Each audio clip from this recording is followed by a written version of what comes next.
আসসালামু আলাইকুম, আমি Zahid Ifti, senior consultant at RZ education service. আজকে আমাদের সাথে আছে আমাদের স্পেশাল গেস্ট শাহাবুদ্দিন ভাইয়া। কংগ্রাচুলেশন ভাইয়া for your visa success from RZ. Thank you. ভাইয়া, আপনার এক্সপিরিয়েন্স কেমন ভিসা পাওয়ার পরে? আলহামদুলিল্লাহ, আমি অনেক খুশি এবং এক্সাইটেড। ভাইয়া, আরজেড এডুকেশন সার্ভিসের সাথে আপনার জার্নিটা কেমন ছিল একটু শেয়ার করবেন আমাদের সাথে? হ্যাঁ ভাই, আমি আইএলটিএস পরীক্ষা দেওয়ার পরে প্রায় 1 বছরের বেশি সময় অতিবাহিত হয়ে গিয়েছিল, কিন্তু আমি কোথাও অ্যাডমিশন বা অফার লেটার পাচ্ছিলাম না। আমি নিজে চেষ্টা করতেছিলাম। তো আফটার অল আমি আমার এক বড় ভাই সালমান ভাই, যিনি আমাদের আরএসজেডের রবিন ভাইয়ের মাধ্যমে গিয়েছিল, ওনার সাথে আমার পরিচয় হয়। তো ভাই আমাকে সাজেস্ট করে যে রবিন ভাইয়ের সাথে কথা বলার জন্য এই বিষয়ে। তো আমি আমার ফাইলগুলো রবিন ভাইয়ের কাছে পাঠিয়েছিলাম তখন।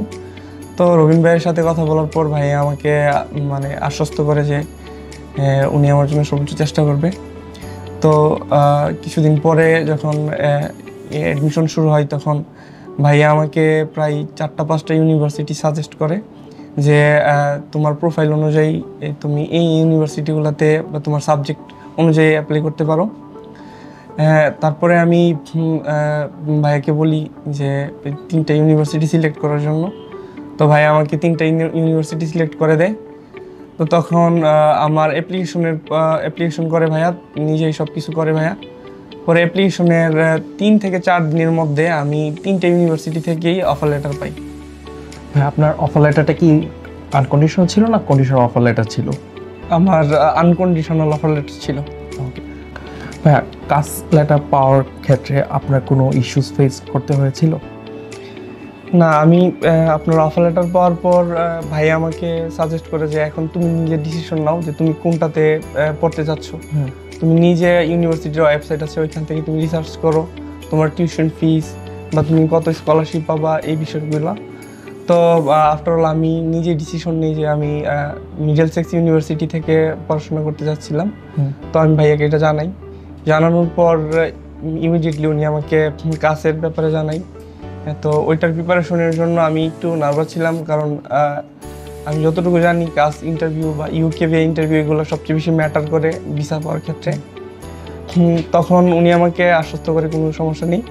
তো আরএসজেড এডুকেশনের পক্ষ থেকে আমার জন্য ট্রেনার নিয়োগ করা ছিল। আমাকে ট্রেন করবে যিনি আমার কাসের ব্যাপারে। আমাকে অনেকগুলো কোশ্চেন প্যাটার্ন দেয়, যেগুলো আমার অনেক বেশি হেল্পফুল ছিল কাসের ব্যাপারে। তো আমি ফাঁকে অন্যান্য যে ফর্মালিটিসগুলো ছিল ওইগুলো রেডি করার পাশাপাশি কাস ইন্টারভিউ জন্য প্রস্তুতি নিতে থাকি। তো আল্লাহর রহমতে কাস ইন্টারভিউ আমার অনেক বেশি ভালো হয়, এবং যেই দিন আমি কাস ইন্টারভিউ দিই 1 ঘন্টা পরেই আমার কাজ সাকসেসফুল পাস মেইল আসে আর কি। ভাইয়া, আপনার ভিসা অ্যাপ্লিকেশন অথবা কাস ইউকেভি ইন্টারভিউটা কেমন ছিল একটু শেয়ার করুন। হ্যাঁ, আমি আমার ব্যাচেলর কমপ্লিট করার পরে প্রায় 2.5 বছর আমার স্টাডি গ্যাপ ছিল। তো এই বিষয়টা নিয়ে আমি সবচেয়ে বেশি ওরিড ছিলাম। তো আমি বিষয়টা রবিন ভাইকে জানানোর পরে উনি আমাকে এই বিষয়ে প্রপার গাইডলাইন দেয়। তো আমার একটা প্রাইভেট লিমিটেড কোম্পানিতে জব এক্সপিরিয়েন্স ছিল কিছুদিনের। তো তারপর আমি এই ব্যাপারে রবিন ভাইয়ের সাথে কথা বলার পরে উনি আমাকে সুপরামর্শ দিয়ে কী করতে হবে। তো ওনার গাইডলাইন মোতাবেক আমি আমার কোশ্চেন বা আনসার বা এই যে জব সার্টিফিকেট এই বিষয়গুলো ম্যানেজ করি।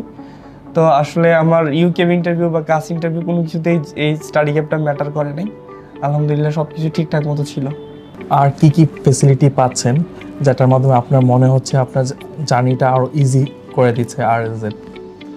হ্যাঁ, আমার ভিসা সাকসেসফুলের পর ইমিডিয়েটলি রবিন ভাই আমাকে আমার টিকিট কনফার্মেশনের ব্যাপারে অনেক হেল্পফুল ছিল। ভাই অনেক ইনফরমেশন দেয়, যেগুলো আমার জন্য অনেক ছিল, আমি জানতাম না।